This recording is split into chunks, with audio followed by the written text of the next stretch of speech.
Hello friends, ನಾನು ಬೆಳಿಗ್ಗೆ ಪಡ್ಡು ಮಾಡ್ತೀನಿ. ಅದಕ್ಕೆ 1.5 ಪಾವು ಅಕ್ಕಿ, 1 ಪಾವು ಉದ್ದಿನಬೇಳೆ ಹಾಕಿದ್ದೀನಿ. ಮತ್ತು ಒಂದು ಇಡಿಯಷ್ಟು ಸಾಕು ಕಡಲೆಬೇಳೆ ಹಾಕ್ತೀನಿ. ಸಾಕು, ಒಂದು ಇಡಿ. ಒಂದು 4 ಕಾಳು, 1 ಸ್ಪೂನಷ್ಟು ಮೆಂತ್ಯ ಹಾಕ್ತೀನಿ. ಸಾಕು. ಇಲ್ಲಿ ಅಕ್ಕಿ, ಉದ್ದಿನಬೇಳೆ, ಮೆಂತ್ಯ ಇದಿಷ್ಟು ನೆನೆಸಕ್ಕೆ ಹಾಕ್ತೀನಿ. ನೋಡಿ ಫ್ರೆಂಡ್ಸ್, ಇದಿಷ್ಟು ನೆನೆಸಕ್ಕೆ ಹಾಕ್ತಾಯಿದ್ದೀನಿ. ಇದನ್ನು 7 ಅವರ್ಸ್ ನೆನೆಸಿಬಿಟ್ಟು ನಂತರ ಇದನ್ನ ರುಬ್ಬಿ ಇಡ್ತೀನಿ. ಬೆಳಿಗ್ಗೆ ಪಡ್ಡು ಮಾಡ್ತೀನಿ, ಆವಾಗ ತೋರಿಸ್ತೀನಿ. ನೋಡಿ, ಇವಾಗ ನಾನು ಪಡ್ಡು ಮಾಡಲು ನೆನೆಸಕ್ಕೆ ಹಾಕಿದ್ದೆ. ಈಗ 7 ಅವರ್ ನೆಂದಿದೆ ಇದನ್ನು ನಾನು ಇವಾಗ ಮಿಕ್ಸಿ ಮಾಡ್ತೀನಿ.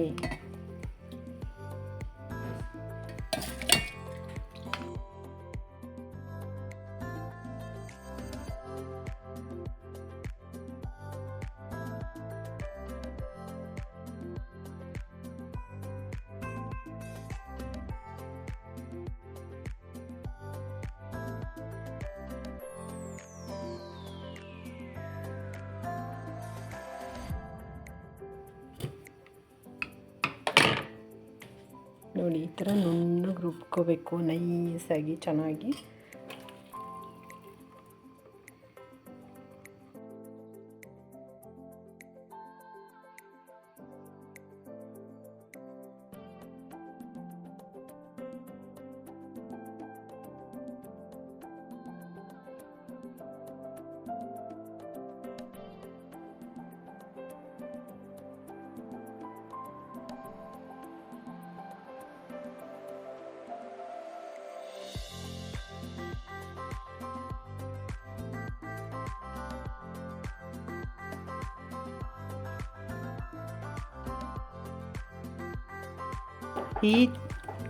ಈ ಥರ ಬರಬೇಕು. ಸೂಪರಾಗಿದೆ ನೋಡಿ.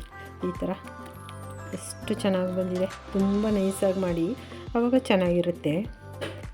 ಇದು ಮಿಕ್ಕೊಂಡ್ರೆ ಏನು ಮಾಡ್ಬೋದು, ಇದನ್ನು ಪಡ್ಡು ಮಾಡಿ ಮಿಕ್ಕೊಬಿಟ್ರೆ ದೋಸೆ ಸಹ ಮಾಡ್ಬೋದು. ಇದರಲ್ಲಿ ಪಡ್ಡಲ್ಲಿ 2 ಟೈಪ್ಸು, ಸ್ವೀಟು ಖಾರ ಎರಡೂ ಮಾಡ್ಬೋದು. ಅದರಲ್ಲಿ ಬೆಳಿಗ್ಗೆ ಮಾಡಿ ತೋರಿಸ್ತೀನಿ ನೋಡಿ. ಮತ್ತು ಇದನ್ನು ಹಿಂಗೆ ಮಾಡಿ ಇಟ್ಟ ಮೇಲೆ ಕೈ ಹಾಕಿ ಹಿಂಗೆ ಮಾಡಿದಾಗಲೇ ಅದು ಚೆನ್ನಾಗಿ ಹುಳಿ ಬಂದು ಚೆನ್ನಾಗಿ ಮಿಕ್ಸ್ ಆಗೋದು. ನಂತರ ಈಗ ಬೆಳಿಗ್ಗೆ ಪಡ್ಡು ಮಾಡ್ತೀನಿ, ಆವಾಗ ತೋರಿಸ್ತೀನಿ.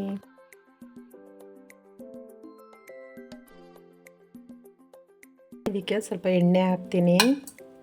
ಎಣ್ಣೆ ಹಾಕಲಿಲ್ಲ ಅಂದರೆ ಕಚ್ಕೊಬಿಡುತ್ತೆ ಅದು ಪಡ್ಡು. ಅದಕ್ಕೆ ಸ್ವಲ್ಪ ಎಣ್ಣೆ ಹಾಕಬೇಕು. ಎಣ್ಣೆ ಹಾಕ್ಬಿಟ್ಟು ಸ್ಲೋಲಿ ಕಾಯಿಸ್ಬೇಕು ಆ ಕಲ್ಲನ್ನು.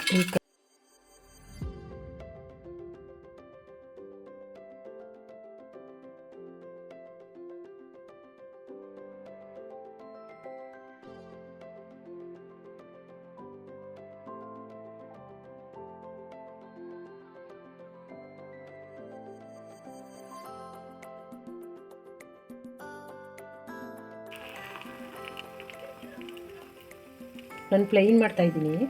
ಇದರಲ್ಲಿ ಸೊಪ್ಪುಗಳದೆಲ್ಲ ಹಾಕ್ಬಿಟ್ಟು ಮಾಡ್ಬೋದು. ಒಂದು 10 ಥರ ಮಾಡ್ಬೋದು. ಇದರಲ್ಲಿ ತರಕಾರಿಗಳು ಹಾಕ್ಬಿಟ್ಟು, ಮತ್ತು ಮಸಾಲೆ ಇಡ್ಲಿ ಮಾಡ್ತೀವಲ್ಲ ಆ ಐಟಮ್ಸ್ ಹಾಕಿ, ಆಮೇಲೆ ಸ್ವೀಟು, ತೆಂಗಿನಕಾಯಿ ತುರಿ, ಬೆಲ್ಲ ಎಲ್ಲ 10 ಟೈಪ್ಸ್ ಮಾಡ್ಬೋದು ಇದರಲ್ಲಿ, ನನಗೆ ಗೊತ್ತಿರೋದು.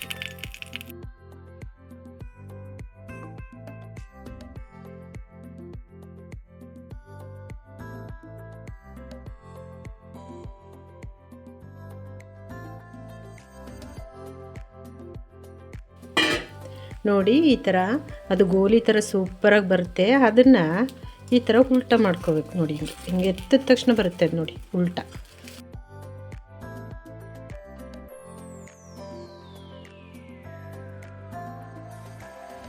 ಇನ್ನೊಂದು 2 ಮಿನಿಟು ಈ ಥರನ ಮುಚ್ಚಿಬಿಡ್ಬೇಕು ಇದನ್ನ.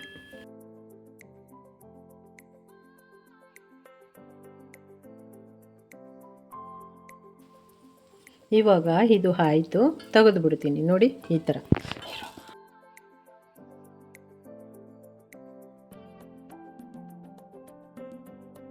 ಫ್ರೆಂಡ್ಸ್, ನಾನು ಈ ದಿನ ಪಡ್ಡು ಮಾಡಿದ್ದೀನಿ. ಸೂಪರಾಗಿರುತ್ತೆ. ನಿಮ್ಮ ಮನೇಲಿ ಒಮ್ಮೆ ಮಾಡ್ಕೊಳ್ಳಿ. ಚಟ್ನಿಗೂ ಚೆನ್ನಾಗಿರುತ್ತೆ, ಸಾಂಬಾರಿಗೂ ಚೆನ್ನಾಗಿರುತ್ತೆ. ನಾನು ತರಕಾರಿ ಸಾಂಬಾರು ಮಾಡಿದೆ, ಅದ್ರ ಜೊತೆಗೆ ಮಾಡಿದ್ದೀನಿ. ಮತ್ತು ಇವು ಮರೆಯದೇ ಮಾಡ್ಕೊತೀನಿ. ನೋಡಿ, ಇಲ್ಲಿ ನೋಡಿ ಎಷ್ಟು ಸೂಪರಾಗಿ ಬಂದಿದೆ ಫ್ರೆಂಡ್ಸ್. ನೋಡಿ, ಸ್ಪಂಜು ಇದ್ದಂಗೆ. ನೋಡಿ, ಇಲ್ಲಿ ನೋಡಿ ಎಷ್ಟು ಚೆನ್ನಾಗಿದೆ, ಸ್ಪಂಜು ಥರ. ನೀವು ಒಮ್ಮೆ ಹೀಗೆ ಮಾಡ್ಕೊಳ್ಳಿ, ಮಕ್ಕಳಿಗಂತೂ ತುಂಬ ಇಷ್ಟ ಆಗುತ್ತೆ. ಒಂದು ಸರಿ ಮಾಡ್ಕೊಳ್ಳಿ, ಟ್ರೈ ಮಾಡಿ, ಕಮೆಂಟ್ಸ್ ಮಾಡಿ, ಲೈಕ್ ಮಾಡಿ, ಶೇರ್ ಮಾಡಿ, ಸಬ್ಸ್ಕ್ರೈಬ್ ಮಾಡಿ, ಹಾಗೆ ಸಪೋರ್ಟ್ ಮಾಡಿ.